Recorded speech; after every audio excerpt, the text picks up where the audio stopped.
Hey, welcome to New Jump City, everybody, where we recap the week in American and Japanese sequential art. I am your host, Christian, the unbiased king. Espinal, and joining me through Discord, it is the man, the myth, the legend, the tank top sage. It's Joshua Gangsta Time Cole. It's called Partner, but it should be called Gangsta Time. What's good, everybody? Hey, also joining us, it is Edgelord Big News Brian. なんというビッグニュース What's up, nerds? Hey, we're back. We took a week off, but we are back, ready to talk about some weeb stuff. Getting into a very excited, but before that, let's get into plugs. You can find me at the Chris Espinal on Twitter and Instagram. Joshua Cole, where can they find you? At JD Cole_37, that's on Instagram, and at New Jump City Josh on Twitter and TikTok. Oh yeah, Brian. You can find me at b.esp on Instagram and Twitter. And if you ever want to catch me when I'm streaming, you can find me at twitch.tv/itsmuch. Oh yeah. You can follow the show itself at New Jump City on Twitter and Instagram. Email us at newjumpcitypod@gmail.com with any questions, suggestions, anything you guys want us to talk about, and we'll talk about it on the pre-show chat show that we do every week. We did one this week. Very excited to get people to listen to that one. We're going through our backlog of questions, but please keep sending us more. You can subscribe to us on iTunes, Spotify, Google Podcasts, wherever. Not Google Podcasts. God damn it. It's so stuck. I've been saying it for years. But, Pocket Cast, we're on that. We're on Castbox. Check us out on that. But yeah, subscribe to us on iTunes, all that stuff. YouTube, especially. Please give us a like, share, subscribe, all that stuff. And comment your thoughts on the chapters. And, yeah, I think that's it. Plugs wise. Let's start the show, baby. Bloody Cross. Sakamoto Days. This is Sakamoto Days, chapter 188, Here and Now. As we left off, we have been following Shin and Heisuke as they've been breaking into the JAA jail to break out the fortune teller that would be able to help Shin train his ESP powers. And along the way, they've met a lot of kooky characters. We've seen the jailer with the handcuffs. I forget his name right now, but he was really funny. Joe Shackles, right? Yes. I just remembered it. And now he's moving on to the next level where he meets an archer guy who seems to have been part of X's group. And was sent to the JAA prison. And in that time, we now are starting. Meanwhile, Sakamoto has been fighting against this guy named Torres, who has these like sandblaster things in his sleeves, and he's ultimately very nice with it. So Sakamoto has been having trouble trying to beat this guy. And we open with Sakamoto. We return to him fighting Torres. And he has just suffered his 5th defeat. And Torres is like, you could keep trying all you want, but you'll never win. I've made my living as an assassin for more than 50 years. And this guy is getting pissed because he keeps attacking me, and I just want him to kill more people so his bounty goes up. And when it's nice and high, I'll kill him, collect the bounty, and pay off my debts. But all he wants to do is fight, even though he'll never win. So, he keeps bugging him. And Sakamoto just comes out with it and asks him how he can beat Torres. And Torres is like, I don't know. And Sakamoto offers like, hey, if you want my bounty to go up, you should train me. And he's like, look, when I fight you, I don't fear for my life, which is crazy. And this whole deal where you fight barehanded using random objects as weapons, it gets tiring. Normally, assassins master a specific weapon that gives them an edge. And then at that point, Sakamoto just leaves. He's like, this is taking too long. And as they're walking, Torres keeps asking Sakamoto to kill random people so that his bounty would go up.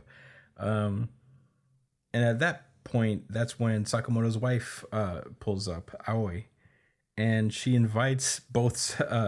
She tells Sakamoto to come join for dinner and Torres as well. And all of a sudden, Torres is just sitting with them at dinner. And Torres is like, "What am I doing here? Normally, I'd be at the parentheses disgusting JA cafeteria, eating dinner and watching the M League." And at that point, Torres is just like, "Why are you?" He asked Sakamoto, "Is like, why do you even have me over for dinner right now? I'm your enemy." And Sakamoto's like, "Well, you don't kill when there's no money in it, so I figure it's safe." Sakamoto's daughter pulls up to Torres and just like, "Hey, make me an airplane." And this guy, for some reason, doesn't understand that you can make paper airplanes. So he's just like, "You can't make an airplane out of paper, kid." He's like, "You need aluminum alloys, stainless steel, titanium. And you can't get titanium plastics." Yeah, he's just like, he was like literally like, "You're so dumb. So you can't get lift without wings. Yeesh." And then he peeps that Aoi is just like doing multiple things at once, cooking dinner, and he's just amazed by the fact that she's just making food. He's like, "Whoa, what the hell's going on? What's with this broad?" She's doing all that at once. And she's like, "Most assassins pick a weapon and stick to it. And they spend years practicing, perfecting its use. This woman uses everything around her with perfect skill." And, he then sees that Sakamoto's daughter makes a paper airplane, and he's incredibly impressed. He's like, "That shape, it's an airplane, all right. Did she just configure that on the spot?"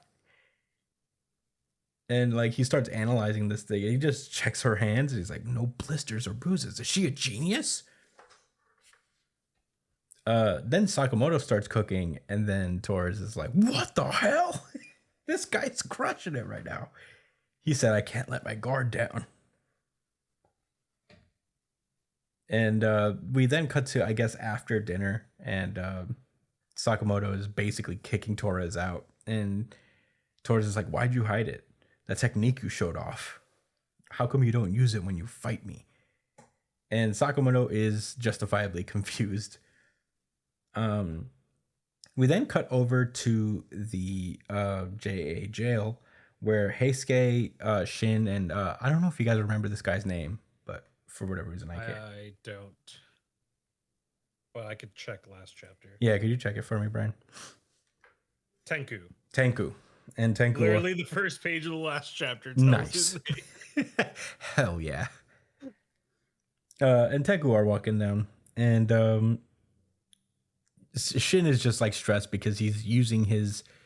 He revealed the fact that he knows ESP and like he is the fortune teller, but is trying not to tip off that he is associated with Sakamoto at this point, and he's kind of using the fact that he's got ESP and can tell the future, quote unquote, to convince Tenku that the best way to make up with a friend that he had a falling out with is to not kill anybody. So, he's just focused on continuing this little manipulation.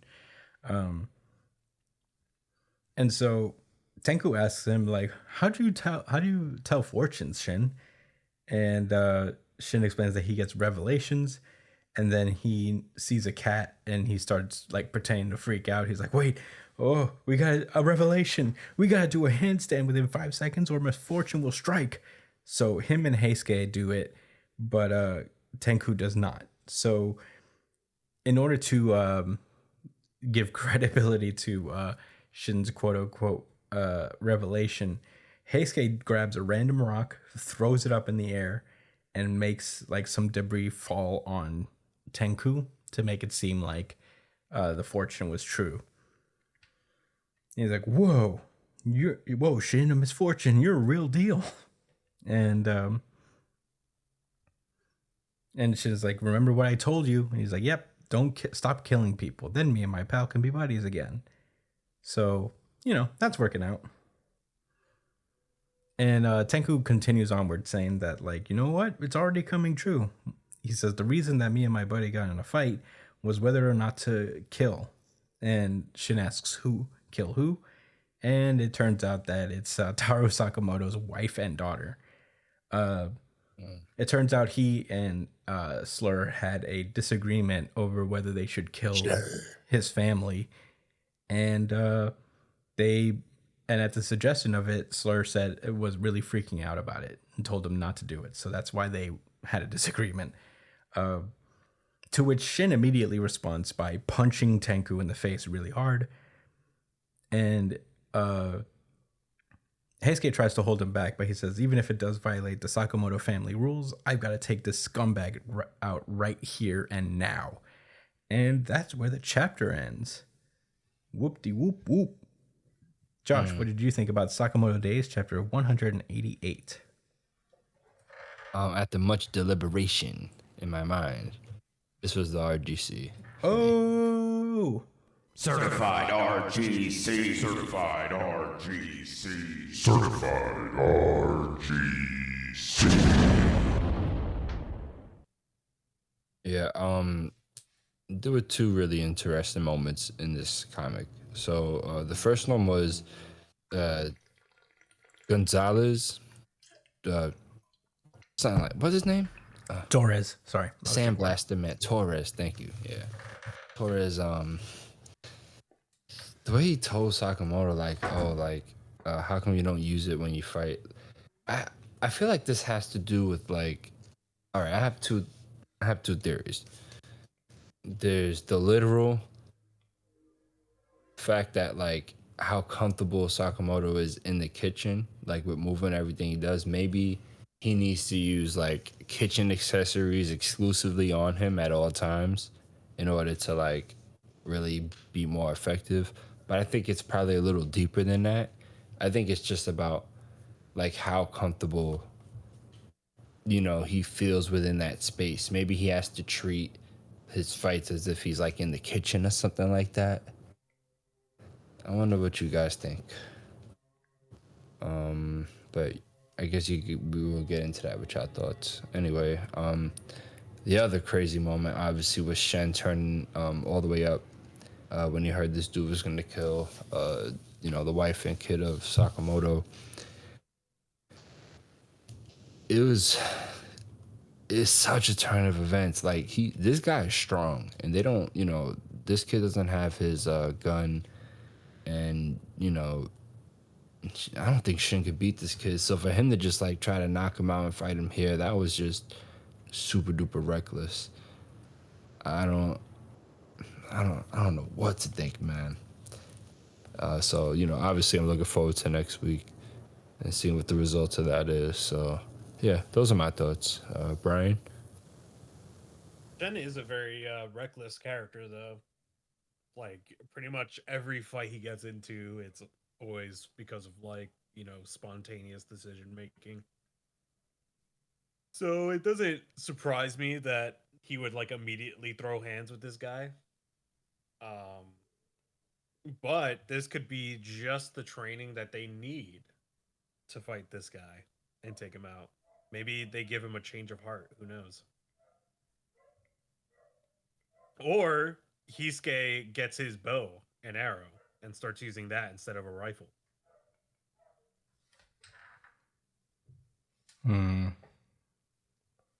Maybe not permanently, but if he gets a hold of it, he could use it well enough. Yeah, I guess to incapacitate this dude.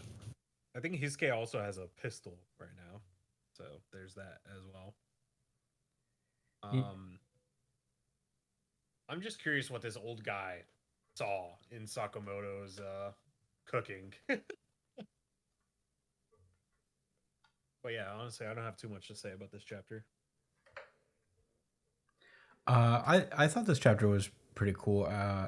I liked the pushing of the stakes for Shin, you know, because I didn't know how he was going to manipulate Tenku for this long. But this is a good way to move on. I feel like Tenku's going to end up being a longtime cast member, you know? Yeah.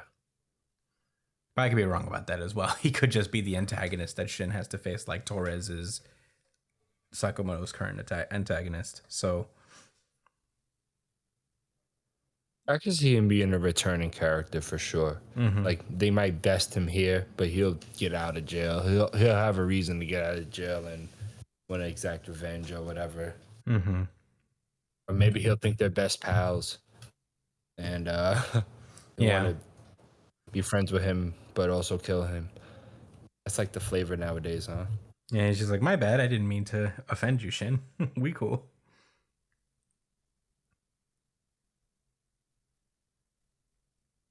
Yeah, who's to say? I think it's an interesting chapter, though. I didn't really have many thoughts about it. I thought it was overall. I really enjoyed the scenes with Torres, just being shocked about paper planes Yeah. and just regular home cooking. The way he looked at her hands and said no calluses, like of course not. She's She's like, like a fucking child. she doesn't undergo stringent daily training. She's a genius. Yeah, I'm trying to draw That is on. hilarious. I'm trying to draw on what he can possibly mean by all this. I guess it's like a multitask type of thing, or just like a jack of all trades. Because before he criticized Sakamoto for only using one weapon, for not using one weapon and getting really good at it, but now he's like super impressed that Aoi can do multiple things at once and with multiple tools. So I don't know yet. I'm sure there's a meaning there, but I'm not gleaning it quite yet. What I thought it was a good What chapter. did he say earlier? He told them, "You don't. Oh, look, when I fight you, I don't fear for my life." And this whole deal where you fight barehanded using random objects as weapons, it gets tiring.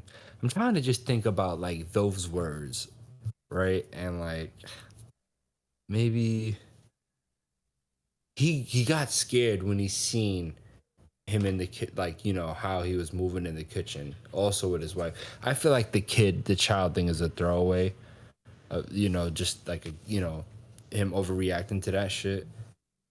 But I think that was, you know what? I think that was like a clue too. The fact that he's like intimidated. Like, see, he said here, like, I don't fear for my life. But in the kitchen there, he was overwhelmed but it started with the wife and then the child turned to paper. He didn't know you could do that, but he was still so like shooken up from the wife and and then also Sakamoto doing it. Like, I think it was about intimidation and like the way he was moving. That's my best idea. I guess we'll see. Yeah. But yeah, those are all my thoughts on Sakamoto. Not too many this time around, but yeah, that's all I got. Are you any rebuttals before we move onward?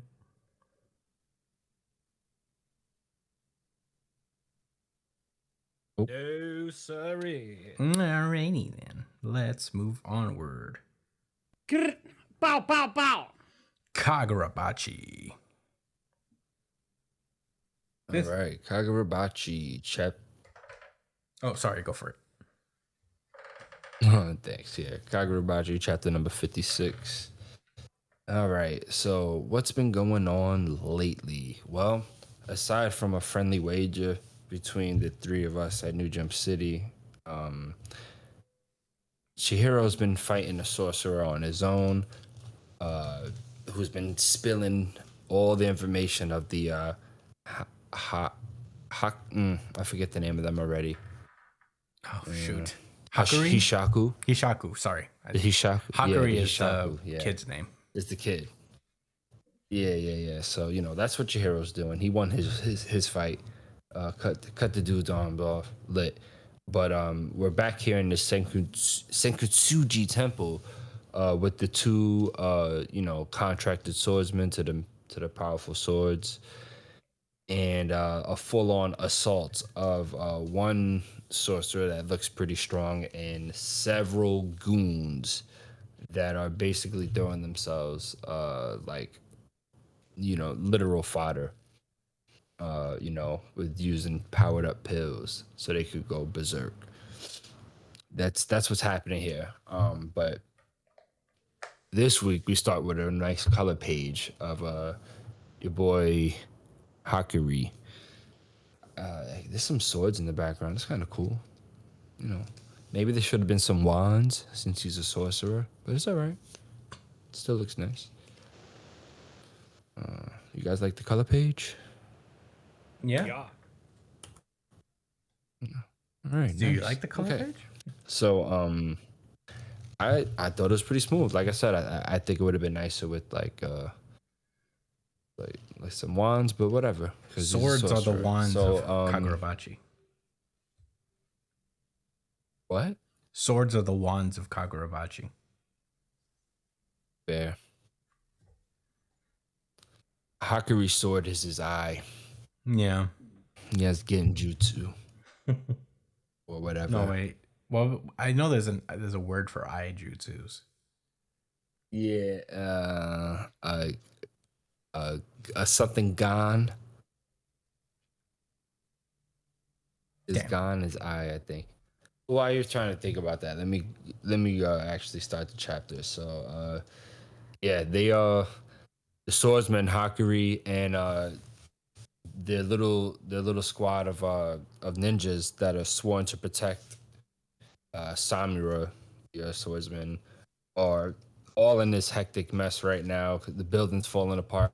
Mad fucking fighter sorcerers are coming in there trying to attack, and Samura and the other swordsman, I forget his name right now, are doing their best to hold everybody off, while one of the ninja people are like drawing this like circle on the ground with all of these scriptures. Yeah, they're trying to like, it's a teleportation circle so that they can like get out of the temple.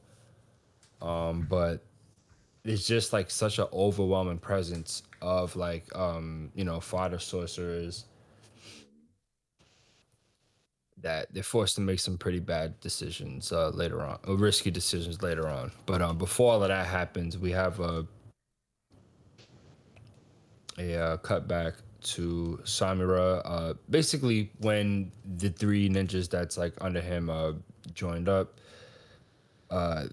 they're basically speaking of eye powers and Naruto and shit, they remind me a lot of the Hyuga clan, where like basically there's a sub family that's meant to like protect the sorcerer and other like important people to their death. Obviously they don't have no curse mark on their head, but that's pretty much the deal going here. Samura had 3 ninjas sworn to him, and they basically telling him like, listen, we're here to help you out in every way, shape, and form. And when they said that, they meant that shit literally. Like, if his stomach rumbled, they just appeared with food. If he's if he's taking a shit, and there was like no toilet paper left, they was there to replace it without him even knowing.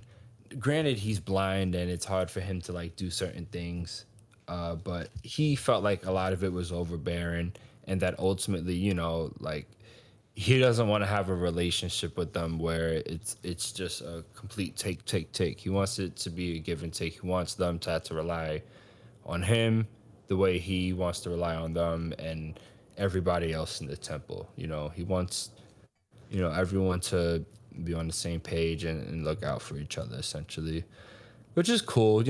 Samura's not the type, I guess, to be want people to suffer or kill themselves for his sake, although there is a reason they're there to protect him. He's an important swordsman. His life means a little bit more than just his own to live.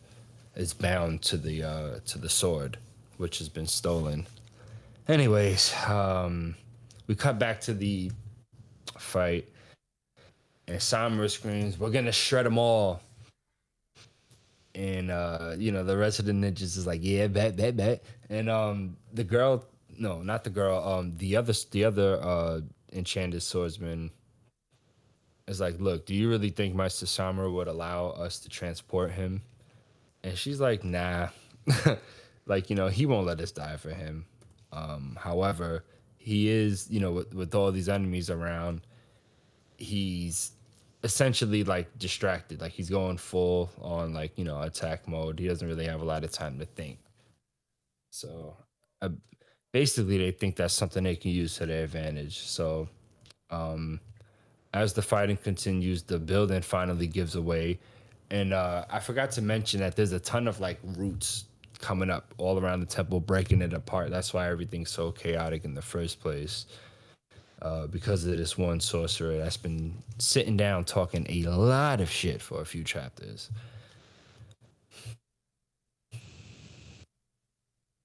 Yeah, let that seep in, y'all. Multiple chapters. Anyway, yeah, as the vines is ripping everything apart and Samura is falling, he's like, damn, I can't focus on nothing. Everything's too loud, too much vibrations.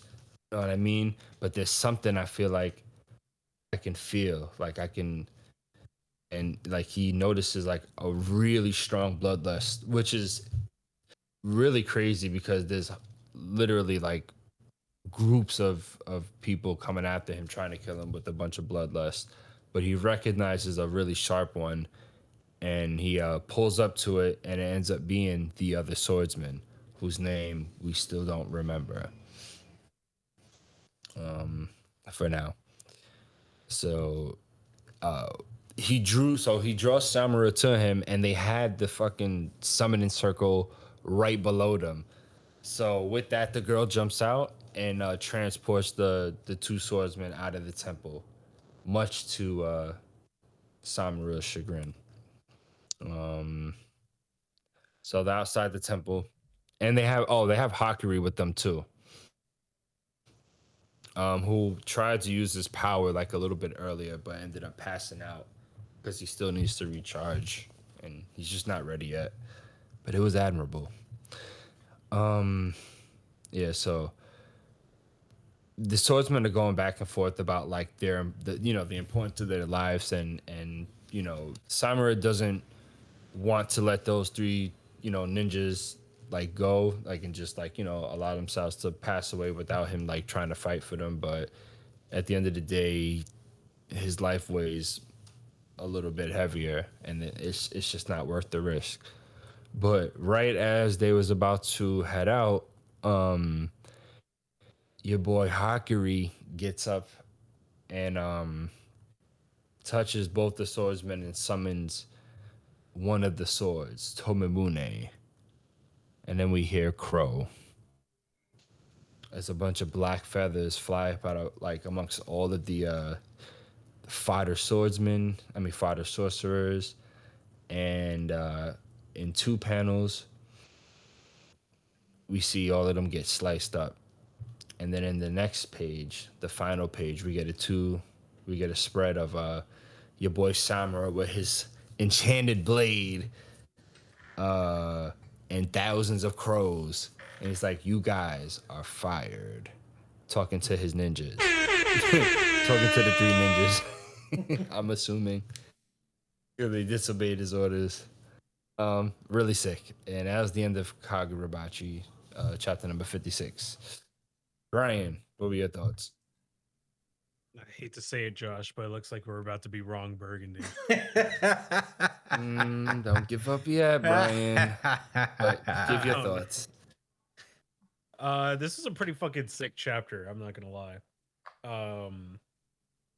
Seeing I hate when Kagurabachi does this, where it just makes you care about expendable characters that are clearly expendable. You know what I mean? Like the guys who were fighting the Cloud Gouger the first time, and then the guys defending Oruha, and then now these ninja dudes. He just makes you care about characters that aren't going to live for very long. He can't kill all of the background characters, Brian. He can't possibly do that. Watch him. Watch him. And the thing is, it's not even like it's not even like it's tiring, like it's a tiring thing. Like honestly, I wish I could have gotten to know more of the bandana guy that was with Aruha. But unfortunately, this is Kagurabachi, where everybody fucking gets clapped at all times.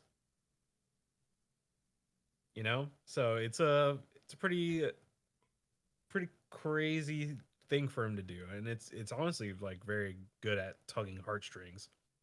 And it also shows the You difference trying to say this between- is what? my bad? Go ahead. Go ahead. It kind of, but also the way that Sawamura, it's Sawamura, right? That's his name? The Or creator. is it Samura? Amuro. Oh, Samura is Yeah. the blind swordsman. Samura. Yeah, it shows the difference between Aruha and Samura, where like Samura doesn't believe in people being expendable. Or like it's not that Uruha thinks his people is expendable, but he just doesn't have the same gumption to like sit down and fucking handle a situation like Samura, you know?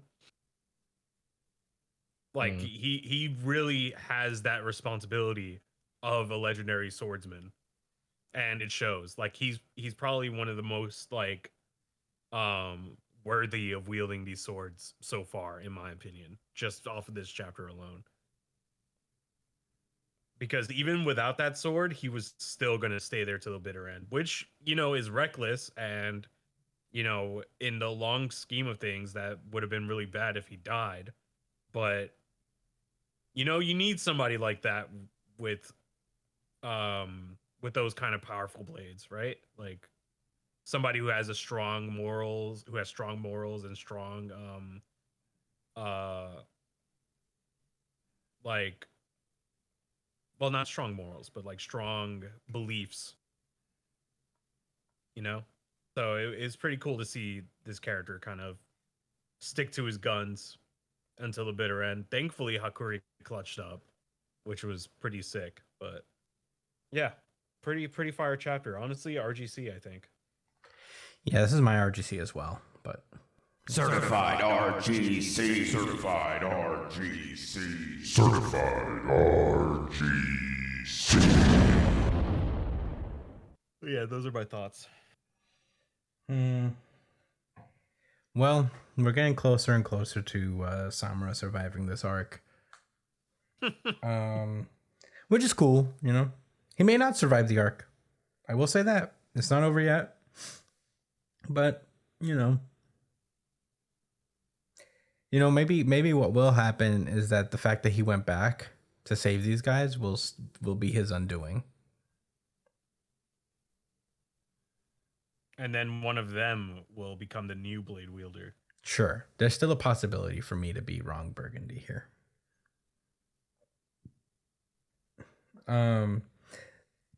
That being said, He's just too cool to make it out of this arc alive. you know what? I'll go out on a limb and say the ninja also survived this somehow. Especially if Samura doesn't survive, I can see the ninja surviving in exchange. That's fair. But I could also see the ninja Do you surviving. have any pushback on that? Are you adding that's the wrong Burgundy bet? No. This is just a theory I have. This is a no pressure theory. I could be wrong. But I have a feeling like there's not a hedge. I have a feeling like we can't be killing every side character. You know what I mean? I have a feeling these guys are gonna make it. At least the kid one or the woman, the teleporting woman. Yeah, I don't know about the other guy.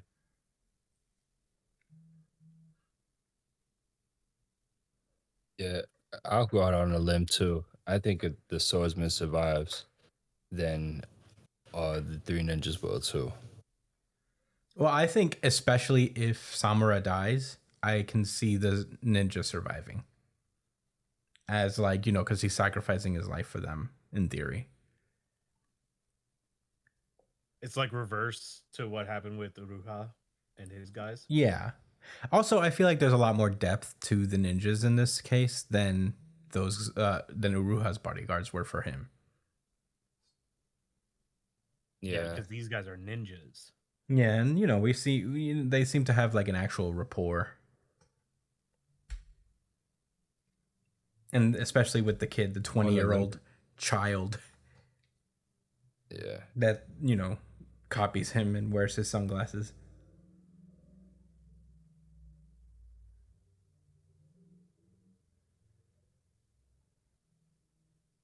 Yeah, one of them could have the sword. I hope they get the swords back. Yeah. I will say this chapter was super cool. I loved it. This was a fun read overall. I hope we get to see Uruha use his sword at some point. That would be It'll probably happen Yeah. in another arc if he makes it out of this. Yeah. Yeah, if he's not the one that dies instead, then we'll be wrong, Burgundy. Oh, but for now, the show goes on, huh? Mm-hmm. Yep. We live to not be wrong, Burgundy, another day. Mhm. But we'll see. I love this chapter a lot, so you know it's my favorite chapter of the week. Especially since Hakuri is like giving it his all. I thought that he was just gonna be knocked down and that's it, but he's like, you know what? I'm gonna be extra clutch right now. Did he have the swords? I'm confused actually. This is what I wanted to ask. Did who have the swords? Hakuri, did he have the Toby? No, whatever? he didn't. So he registered the swordsman into yes, the storehouse, yes. and then he called the sword to them. Right. Okay. Cool, because they're linked, and if he has, Yeah, because that's their Okay. property. good. So okay. basically, he took it out of the Hishaku's hands. Wait, is Sick. it the Hishaku or the other guy? It's the Hishaku. Yeah, he took it out of the Hishaku's hands and then put it into theirs. Nice. Pretty handy power. Pretty cute. But yeah, that's all I gotta say. Do we have any more thoughts before we move on? Nopers. Okay. Then let's move on. Tell that pussycat girl me know what. Hunter x Hunter. Here we go. Go for it, Brian. All right. So the chapter starts off on a tier 1 in a little gambling casino. Well, yeah, I mean, just a casino, not a gambling casino, because that's what casinos are. That's what you do there. Anyway, and we see Hisoka, and he's out here gambling. And I think he's a card teller. Like, I think he's the guy that works. Like, he's dealing the cards. He's a dealer. Oh yeah, he's Is he? dealing cards and shit. I think he's dealing cards. But either way, I can't tell. he's out here chilling. And we know it's Hisoka because he's saying some really weird shit in his fucking mind.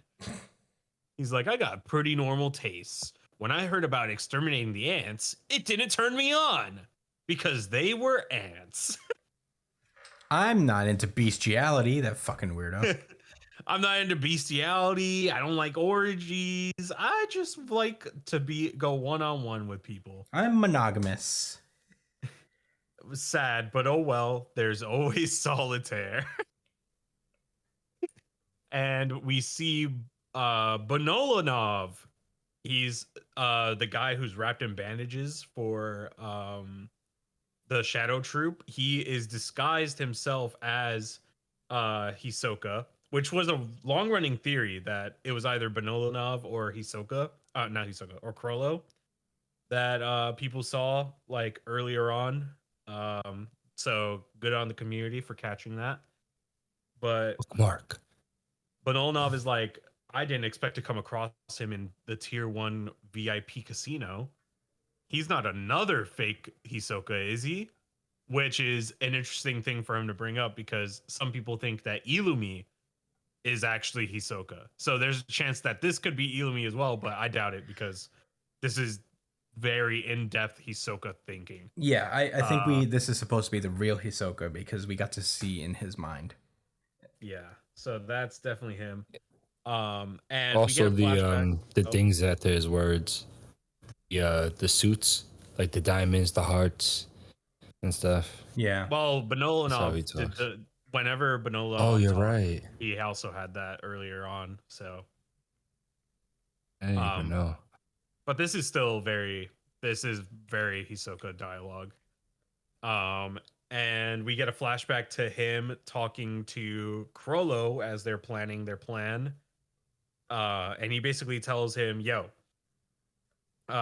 basically act like Hisoka, send yourself up to the tier 1 so that that could free us up to find the real Hisoka."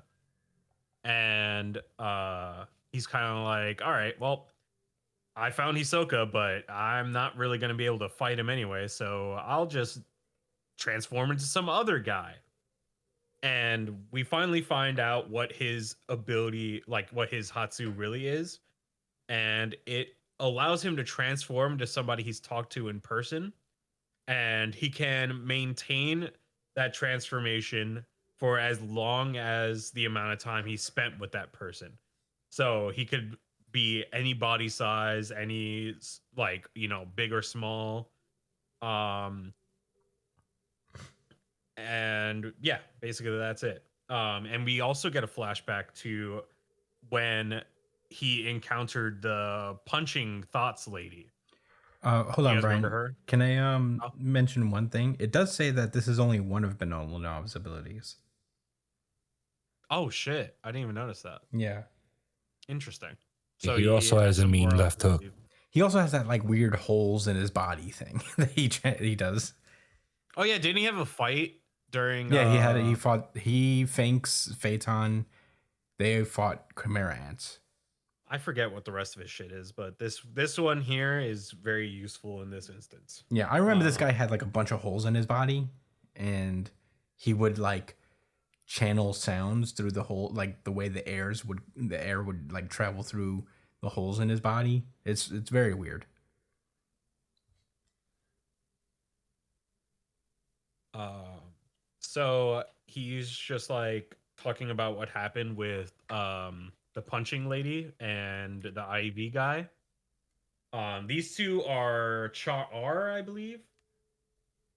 So they're associated with the what is this glasses guy's name? Hold on, let me look up Char. Quick. I know about the Char. I can explain the Mafia family things because I'm almost caught up with. I'm almost refamiliarized with myself with Hunter x Hunter. I'm like 15 chapters behind or something, and I just got to the point where they explained that there are three families, three mafia families in the Kakin country.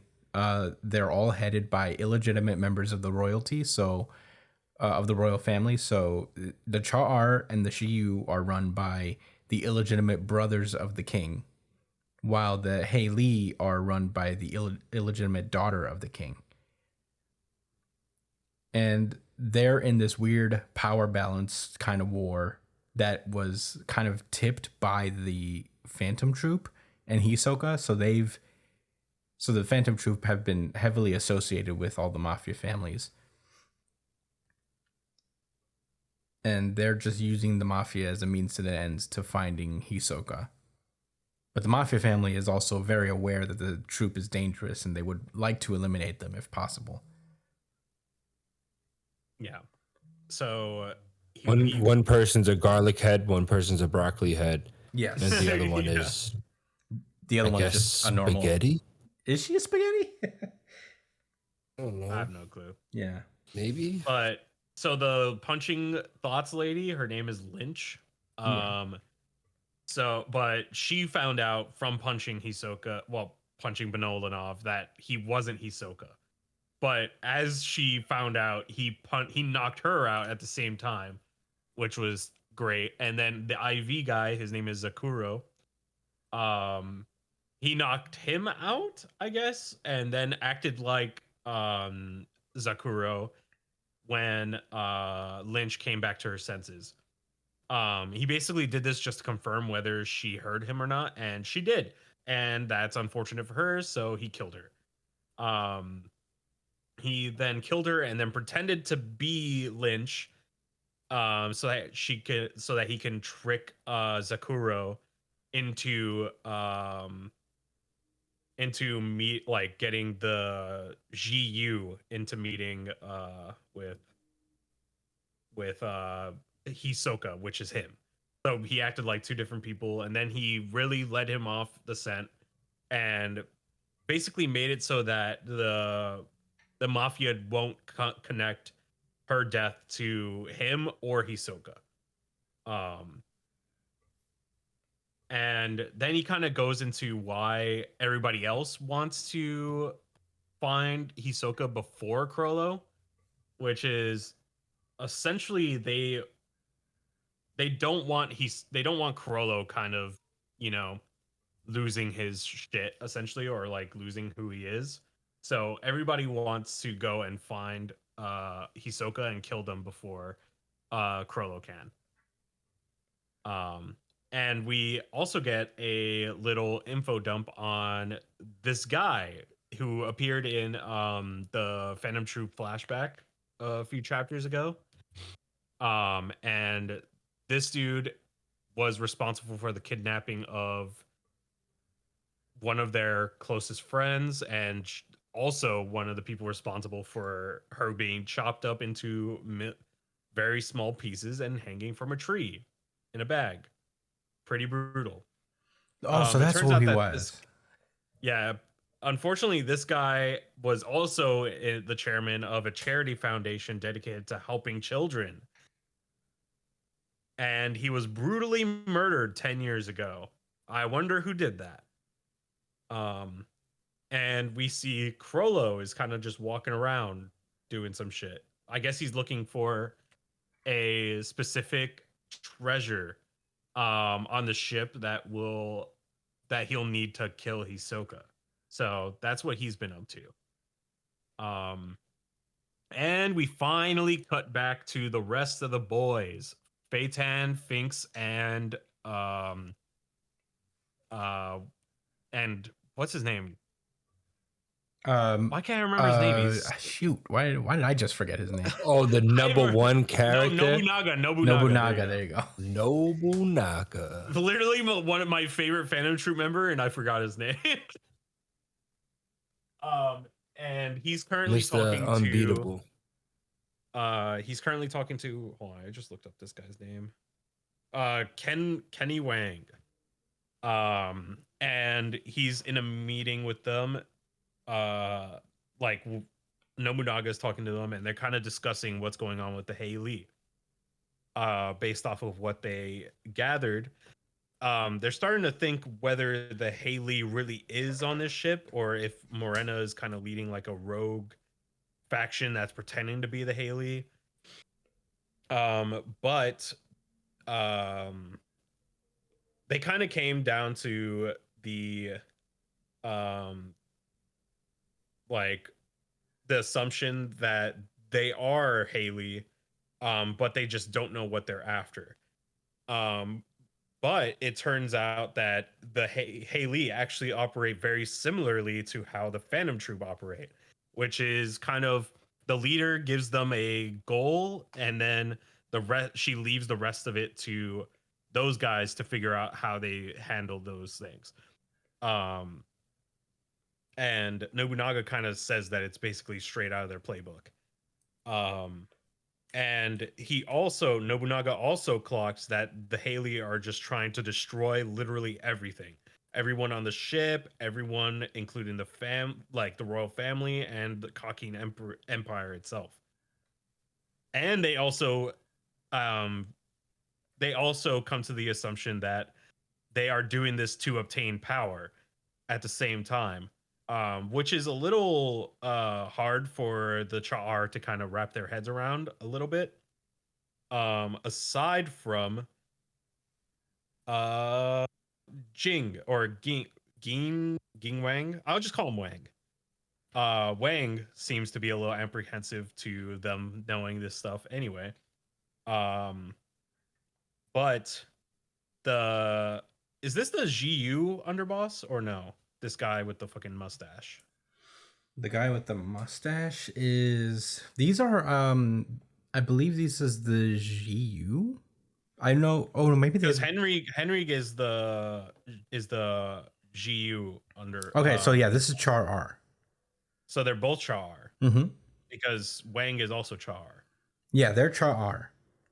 And if Henrig is GU, then this guy is the Char R. Because I remember this guy being introduced as So one of why them. is he speaking on behalf of both the Char and the GU though?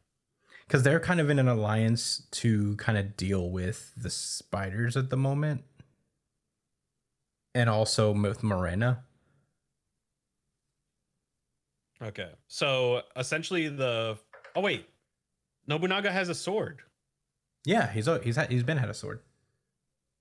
I thought he lost it. No, they left. They split up specifically to get their weapons. Him, Finks, and Phaeton. Oh, okay. I just thought that it got taken away from him. It got confiscated. Yeah, Nobunaga left specifically so he could go get his sword from the warehouse. Okay, cool. Okay, so they all kind of get ready to go fuck up the Haley. And they open a door, which is like a secret passageway to somewhere. And it seems as though Wang has a connection to Morena, which we didn't know about until now. He's kind of like, Morena, we've got a problem. These guys are going to find you a lot sooner than we expected. It accelerates the schedule a lot, but we might have to use our Joker. And then we finally cut back to Morena, and she's talking about how Halkenberg's funeral procession is about to happen. So a lot of people are about to come together. So she's talking to Dogman to see if he's ready. And apparently he's capable of sniffing out Nen types. And the closer he gets to people, the more he can identify their Nen. Which, does that mean that he can identify people's Hatsu just by sniffing them? He says specifically Nen types, so maybe it's more. I don't know if that's what Hatsu is. Just the no. What emitter, he's saying is transmitter. by Nen types. I think he means like he can sniff out people who use Nen. He says, "I can." Oh yeah, people who use Nen. I saw. Sniff, sniff. He's an emitter. So he can Sniff. He's a specialist. Yeah, so he could find. He can basically sniff out Nen users. If I sniff their heads up close, I can identify them 100%. That's kind of fucking crazy. What a weirdo. So he sniffs. The Haley are looking for somebody. We don't know who it is yet, but Morena is looking for a specific somebody, and once they do, it's the beginning of the end for everybody on this ship. So they better hope that they don't find them. And one of the Haley people are kind of like, "Hey, where did the other people go?" And she says that they're leveling up because they want to get revenge on Henrig. And we cut away to 3 Haley members just brimming with aura. And they're kind of just like, "Oh, it's just like Morena said. Level 51 is sick for reals. Let's go hunt some mafia." And we cut back to the Finks, Phaeton, and Nobunaga trio as they're being led down a dark hallway. And they open a door and they are surprised by something that we will find out next week. And that is Hunter x Hunter. Josh, what are your thoughts? Well, there's a lot. Like with every new chapter. I think that was definitely Hisoka in the beginning.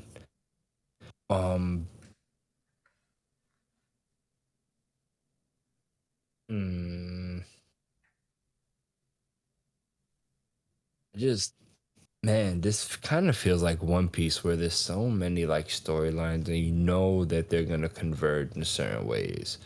It's just a matter of time, like what dominoes are gonna like fall first, what major shit is gonna pop off that starts making everyone start running into each other.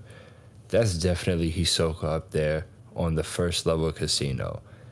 And Kurapika's up there too. I mean, he's not trying to go to no casino. And I guess he's, really concerned with the safety of the prince. So there's, staying in the royal quarters or whatever. But man, this is a delicate situation. Yeah. Just and to it also kinda seems like bring it up. Hisoka's not really interested in joining the succession war either. Not yet, anyway. He probably is not even that aware of it. He knows about the He'll be, Nenbis. he'll be, Because He does? he mentioned that the rumblings that come from Halkenberg's technique, how he's not particularly interested in it. yeah. It's crazy how he knows Yeah. about it, but that means he'll probably be interested in Saradnik. He might be interested in Saradnik, yeah. He said, ability made possible through the support of a Nembeast created with the power of a ceremony. It really turned me off. Yeah, he knows exactly what's going on, but he might be interested in Saradnik in a couple more weeks when he's a Nen god. I'm beginning bad to feel kind. like a Nen god. It was a pretty clutch point to bring up this guy, because I had no idea who he was, but it did happen recently where we had that flashback, with the spiders and the troop or whatever. But yeah, thanks for bringing that up, guys, because I'm like, I didn't know who the hell he was. This guy is definitely working with Morena, and they don't know that, right? Which guy? Who, Wang? Oh, Did yeah. we know that before? The guy with the glasses. No, See- I think this is the first time that we found out that he's. Yeah, because I He's definitely with her. didn't remember this. And Are if you guys this guy worried? is Haley, then he must be an extremely high level. Do you know the rules of the Haley, Josh? Do you remember? Yeah, they got to kill people to level up and stuff. I remember. Yeah, and this guy apparently, when he smiles at people, they die. So What? he must- yeah, he has like a reputation for that. Yeah, it's a kind of a luck based Nen ability where people who he smiles at die if the technique is activated, So but they don't die immediately. They die at some point. if he is Haley, then that sounds like he must be extremely high level. All right. So I'm gonna ask you guys this. Each of you guys can answer. On a scale of 1 to 10, how worried do you think these 3 troop members are of the Haley at all? Not very. They don't give a fuck. They are a 3-man army. So perhaps maybe you'd say like a 3 or a 2 on a worry scale. I'd say they're worried at a 3, but they should be worried at a 6, in my opinion. Yeah, I don't even They, think they they're. should take this a lot more seriously. Yeah, I don't think they're even acknowledging the mafia families at all. Yeah. Because that was It's gonna be my because- next question. It's Right, because they just like- don't like- understand the extent of what they're dealing with. Yeah. I just love their confidence. They you know? don't, but yeah. If you had, but like, so if I had to ask y'all personally, what do you think they were? You know what I'm saying? What is your worry level for them? I'm gonna tell you this. Mine is 0. I'm not worried for these 3 people at all. Not Yeah, even a little bit. I would say that I'm not very worried for them either because they have a lot more experience with Nen than the people that would be getting Nen from Morena or any of like anybody who's learning Nen on the ship right now. And on top of that, I think like it takes them to kill like to level 100 for them to even get a Nen ability. So Oh. They're not even built like that. yeah. Look, this is how I feel. I don't even know what these 2 guys' abilities are. I don't. And I don't know what Nobunaga's ability is. But the way I feel is that he could cut everybody. Nobunaga's Fates ability. Everyone's gonna. Yeah, Nobunaga's ability is not spelled out for us at all yet. So, we haven't really seen it. Finks we've He's an seen. enhancer, right? Yes. Finks's ability we've only seen during the Chimera Ant arc, where he can Wind up strengthen. a punch. Yeah, the more he rotates his arm, the stronger his next punch will be. So when he used his ability, he was able to kill an ant fairly easily with one punch. Wow. Yeah, he basically winds up a punch like Popeye and then knocks him the fuck out. But And you know, Phaeton does like a nuke, doesn't he? yeah, Phaeton has Rising Sun ability, and I've been looking up. Honestly, today I actually looked up some of the abilities of them, and from what I understand, these don't necessarily have to be their full ability. These are just like the extent to which we've seen their powers. So the thing we saw with Phaeton is that he can create this sun basically with his Nen. But that takes a while. But he's also able to like create armor, like harden his clothing and make it almost an armor. Mm. So he could do a bunch of shit, and that's the thing, is that we haven't seen the full extent of most of their abilities. But they are very, very strong. Yeah. I'm so excited to see what fucking Nobunaga can do though. The funniest moment to me was after the three true members give their theory, and the guy's like, listen, like he's like, look, I'm not one to talk, but this sounds crazy. And the guy's like, oh, well, it's not normal. And the guy's like, no, not just Haley. Like, you guys, for even like coming to that conclusion and having that thought process. That shit had me dying. He's like, that is not how we operate at all. Like, If you guys want to know, so if you guys want to know Benolonov's abilities, we've seen 3 of his abilities so far. The one first, we've seen the Metamorphosin, which is what he just did to transform into people. But in the Chimera Ant arc, he uses Battle Cantable Prologue, which allows him to play music through the holes on his body during battle, with different songs creating different effects, such as transformation of his own body or the conjuration of objects. Jupiter. Oh, he's a conjurer. Yeah. Jupiter allows Benolonov to conjure a giant sphere with the appearance of the planet Jupiter around himself to crush his enemies. The opponent is not safe from this technique as long as they remain within earshot of Benolonov's music. Once the required dance is completed, the sphere will keep chasing the target at tremendous speed. So this fucking guy throws Jupiter at you. That's Benolanov? That's Benolonov. Whoa. Okay. Phaeton. That's the young kid. Yeah, Phaeton has the ability of Pain Packer. After taking damage and becoming enraged, Phaeton conjures a suit of armor that protects him from the effects of the Asui technique. His aura output also receives a boost. He also has Rising Sun. He transmutes his aura into scorching heat. It's powered depending on the pain and injuries inflicted on him in battle. The ability is manifested by emitting a ball of aura into the air, which he then transforms into a miniature sun that burns the victim to death. The more damage he has suffered, the hotter the fire, and the longer it will burn. Holy, we are back. That's crazy. He has a low health build. Yeah.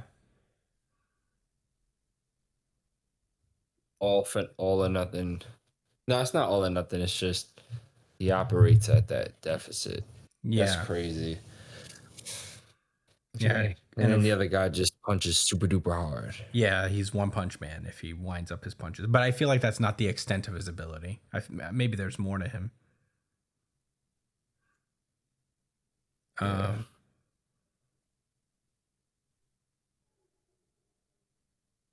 Okay, I'm back. Welcome back, Brian.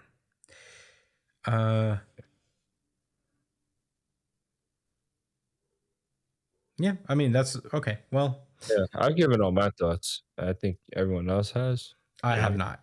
Um, Oh, this was Oh, this is my second favorite chapter. I really love Hunter x Hunter, and especially I've grown a brand new appreciation for it reading it over because I feel like I'm so much more knowledgeable now about what's going on, and I feel like even better than the first time I read it over, I understand it a little more. Um, and man, I'm just constantly impressed by the amount of fucking plot lines happening right now and how you keep track of them all. There's just so many things that are just converging, and it's all just a huge time bomb. Um, so, geez. I also learned that the coins, they're just the effect of them are described by the narrator, but I'm not sure how reliable that description is. But apparently, the coins are supposed to bestow a Nen ability on someone uh, after a certain condition is released is met. But we don't know what the condition is. Kurapika in the last chapter puts out the theory that the effect takes place when the condition of him becoming king. If he wins, all his coins will like activate and allow the people he gives it to awaken Nen and have abilities, but it's not confirmed that that's actually the condition that needs to be met. So it's still kind of a time bomb.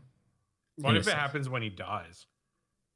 That's possible, but I feel like that I don't know how, because Kacho has like a post mortem type effect with her Nen Beast. PMN. Yeah, it's different because it's a literal monster that takes the form of Kacho, or it would have taken the form of Fugetsu if she died first.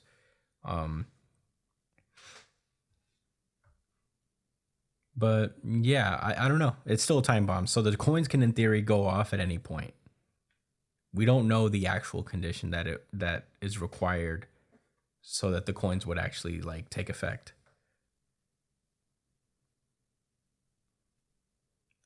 True. So that'll be interesting going forward. That was a new thing I learned from Very. that was a new thing I learned from rereading the series so far. Yeah, rereading it helps so much. It's super important, at least for me, because I definitely was not understanding it as good as I do now. It's good Plus, to it's so easy to forget so many things. yeah. But yeah, I really like this chapter a lot. I was also surprised about the Char guy being a secret Haley spy. And I was wondering if this was like a thing we knew before. I guess I'll find out because I'm almost caught up and, we'll see. But I'm pretty sure that this is Pretty sure this is new. yeah, this is a twist. A twist. Have we seen him smile before?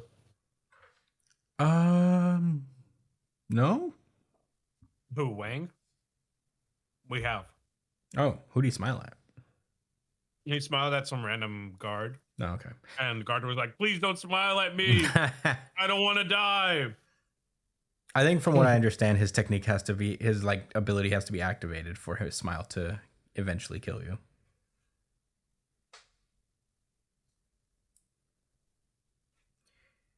But I don't know. All right. Well, those are all my thoughts. I really enjoy this. I thought it was really sick. I'm wondering what this dog man's gonna do. I remember seeing this design when they first introduced Morena's followers, and I was like, "What the fuck is this random dog guy?" But Seems like he likes to sniff. I guess he's gonna actually have a prominent role, and he wasn't just some rando design. Sniff, sniff. Sniff, sniff. But yeah, those are all my thoughts. I'm excited to see what's next for Hunter x Hunter. Do we have anything else to say before we move on? No. Negative. All right, then let's move onward. I don't really have to fucking care who's in my way. I'm gonna fucking kill everybody. Undead Unlock. And with that, I'm gonna pass this one over to Josh. Thanks, Kristen. That was a very on par drop because there's a lot of murdering going on. Well, attempted murder at least. Because this is Undead Unluck. So, what's been going on recently? Well, on All Out War, God is trying to destroy the planet and the negators and start the game all over again, or end the game for good, or something like that.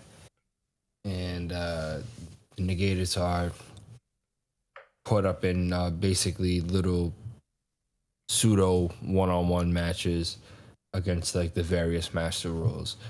This week we start with Billy and Untel. You hear that, Brian? And they're fighting off against the Master Rule War, and he's got 2 cigars in his mouth. Whole lot smoker. These are my favorite weapons. They put human karma on full display, which are landmines. And then Billy's like, all right, bet, like, let's show him human war. So they jump down and activate the mines on purpose. And Billy uses that, like the momentum from the blast and the unchanged spear that's protecting him to rocket up towards like War and hit him with some shots. And War's really impressed. He's like, ooh, nice use of your what does he say? Oh, environment. Sorry, it's really small. I can't read, guys. So yeah. So they knock him, and then Antella hits him with like a really cool move, the sound reflection, and then he starts talking to him. When did this happen? He could always talk He through can like a use speaker. He had that before in the previous loop. Mm-hmm. Oh, yeah, that's crazy. So he starts talking that shit. He's like, you're getting the wrong idea. War has rules too. And Billy's like, facts. As he pulls up and he's combining top speed with also the unchanged spear. And he's like, the only things you can stake on war are the lives of us soldiers. War isn't genocide. Facts. I won't justify war, but it is one option that humans have at their disposal. Sure, Billy. War himself is like he's fast. Okay. Sure, Billy. Multi-activation. Go off, King. Yeah, like I don't know about all of that. Yeah, this is but a weird. alright. This is definitely a weird take here. We could talk about it a little bit more later. I definitely have more concise thoughts. Anyway, so he's like, after countless conflicts, people started to create rules around fighting. People risk their lives for the sake of others while challenging and fighting one another within a set of rules. A little on the nose, but it's all right. Even if it means their own death. And then we cut to Andy and Fugo, and they're getting ready to do a special move or something like that as Death and Luck are coming at them full throttle. I'm not exactly sure what happens. I think Luck, I think Death actually cuts like Andy's head in half. It has to be her. It had to be her scythe. Because Death is like really surprised that it happened. And he's, as Andy screams out to Julia and says, the rest is up to you. So we cut back to this situation that's developed where Julia is down at the round table because she had to go, hit up Apocalypse and ask her about her past lives and all of that, which he fought to the bitter end for, actually. Really sweet, but Soul came to ruin the party, and Julia's mission is to meet up with Andy to fully unlock her ability. So, yeah, but Soul basically, put the beats on everybody. Undecreased tried to put a last, effort shot, but Soul just, dodges it.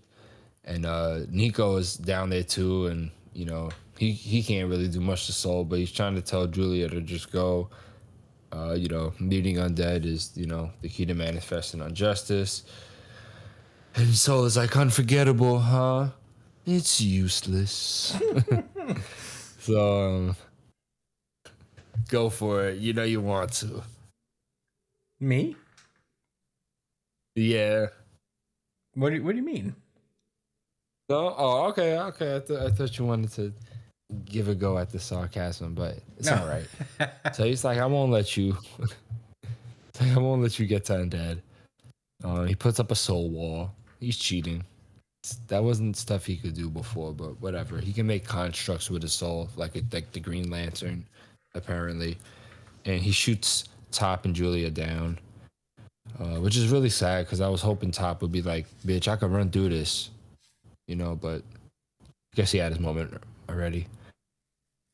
Soul's like, "It's time to end this, all of this," and then Julia's like, I ain't giving up," and she pulls out her fencing sword as her soul strength. It looks like she's powering up, and she's like, "I will become injustice and save everyone." And Soul says, "Is that so? Die." And he starts Fuck you. shooting a soul. Yeah. Starts shooting a soul Kamehameha blast at her, and she's fending it off, and he can't believe it. And he notices a strand of soul go past him. It's like, a strand? And Julia's like, "You are the one that doesn't understand souls." And she says, "Souls are connected." And Soul is like, "There's no such rule. I would know." I'm literally And, Soul. Yeah. And we see, and right after that, we see Shin and Mui bust through the soul wall with their Kon Shin Kon Ha Eternity True Soul Wave. By the way, last week's chapter was pretty lit. We seen Fang pull up, which we all, guess was gonna happen, to come and fight Time for them, and he passed Unfade over to Mui. So that's an interesting situation. And I bring all that up because Soul is like, untruth, what is Time doing? That's what Time's doing. He's dealing with Fang. He's getting his ass whooped. Can't wait to see that. Anyway, yeah, so they pull up on Kintawan, the cloud vessel, transportation device. And they brought Andy with them. Well, half of his head. And he's like, "Julia, come here. Give half of my head a hug. And it'll make you stronger." And Soul's like, "No, I won't let that happen." And then we see Unsleep pull up and put her soul chains around Soul. And he's like, "Unsleep? I don't know why this is a big deal. I think maybe because she got beat already in her soul form, but this is her physical form." Yeah, I'm not I don't sure. remember.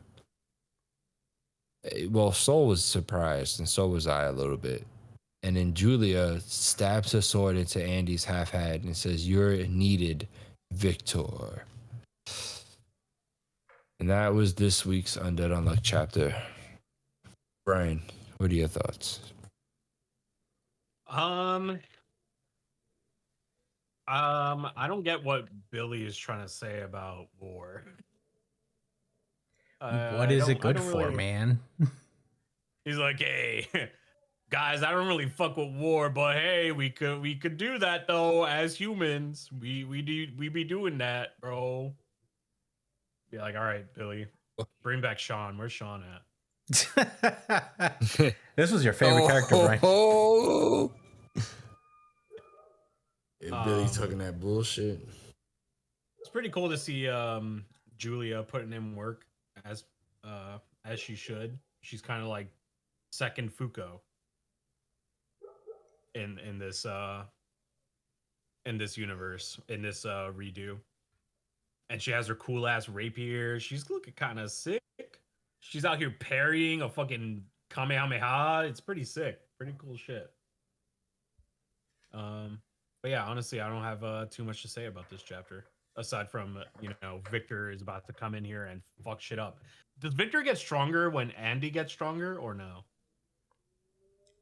For the longest Guess we're time, about to find out. For the longest time, Victor was just stronger than Andy. So we don't know how it's gonna go in this loop because Victor has not been conscious for any of this version of the loop, from what I understand. Which is honestly a little bit of a shocker because I don't know. I feel like Andy is just as strong as Victor now. Yeah, I So think he's stronger. I at just this wonder point, what but- he's gonna do next. You know. Yeah.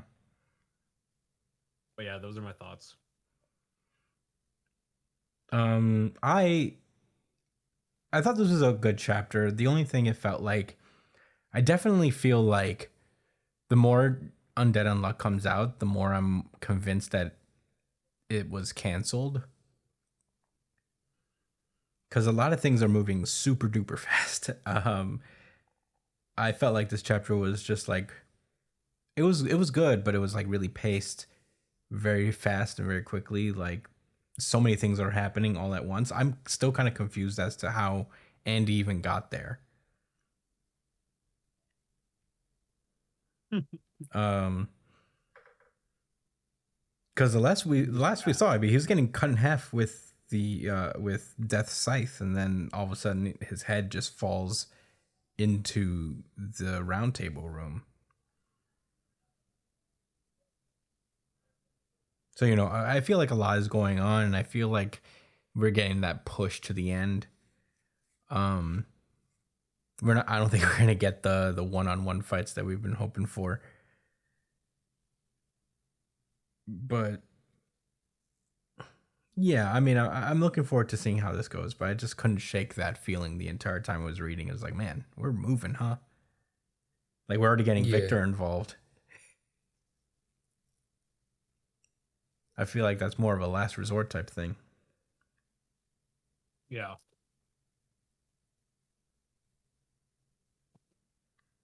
I feel like I didn't see him get. Unless there's a third loop. I didn't see him get pushed enough to call for Victor.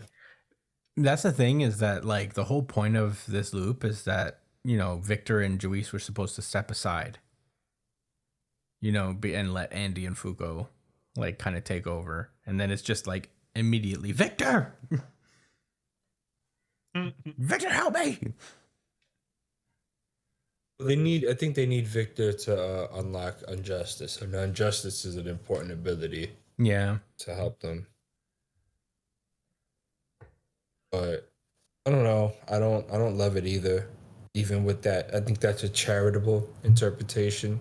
Like, I mean, it is a fact, but still, like, they didn't have to do it that way, or they could have waited a little longer. yeah. Everything just feels like it's moving fast, and that's really all my thoughts on it. It just felt like, man, we're jetting, huh? I don't know if it was canceled, but it definitely feels that way. But yeah, Josh, what did you think? I'll try to keep it a little quick. So, to touch on what Andy was saying, like, I think the point. I mean, he kind of lays it out right there. He says, "I won't justify war, but it is one option that humans have at their disposal. After countless conflicts, people started to create rules around fighting." So, like, the way, and then before that, he says war isn't genocide, which genocide is just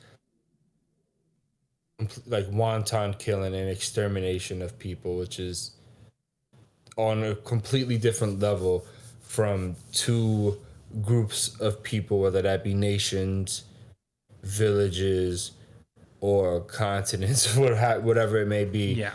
You know, having rules to battle and you know, with supposed, you know, ethical components. Basically, I think ultimately, and I might be reaching, but like ultimately it shows that like we can keep coming up with like better solutions. If conflict is going to always be a part of humanity, and great conflict coming in the form of war, we can continue to like progress and make it less and less deadlier and less of a toll.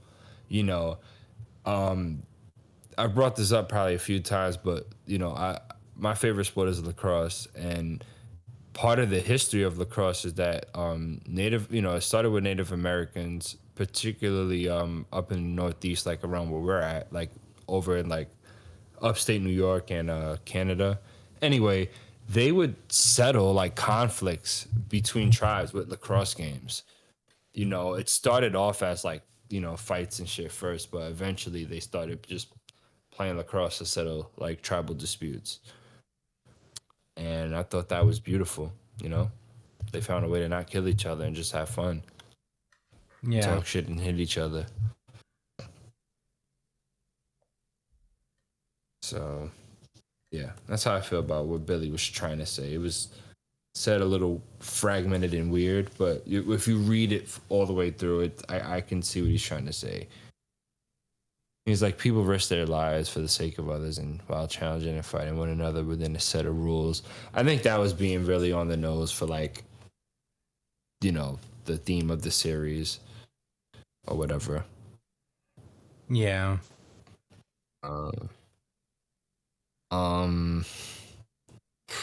Man, as far as Julia goes, I mean, Injustice is just that important. I mean, I hope this doesn't mean that Andy's gone or something like that. It's just weird. I don't know what's going on.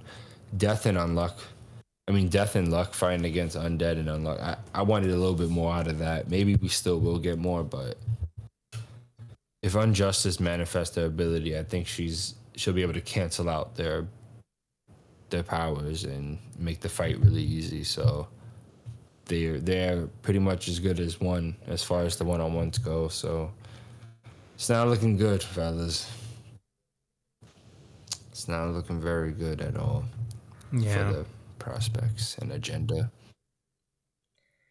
Yeah, it's rough. Yeah. Still looking forward to how this, I guess, wraps up, though. Yeah, me too. I just feel like it's not wrapping up the way it was intended. But what are you gonna do? Very unfortunate. The artwork was still good, honestly. It was showing out. Everything looked good still. And I know he's giving it his all on his Is own it way. weird for me? Is it weird that like I'm really like I enjoy like I really like these soul chains on the last page? Mm-hmm. It's really clean, man. It's good effort. Definitely. Could never. What? Kurapika could never. Kurapika is now drowning in an indescribable emptiness. Yeah. Well, does anybody have any rebuttals or anything? No, sir. No. Well, in that Soul case, chains rock. soul chains do rock. And she doesn't lose hours of her life every second she uses it. That was crazy. Well, it's just Emperor time. So, not necessarily chains.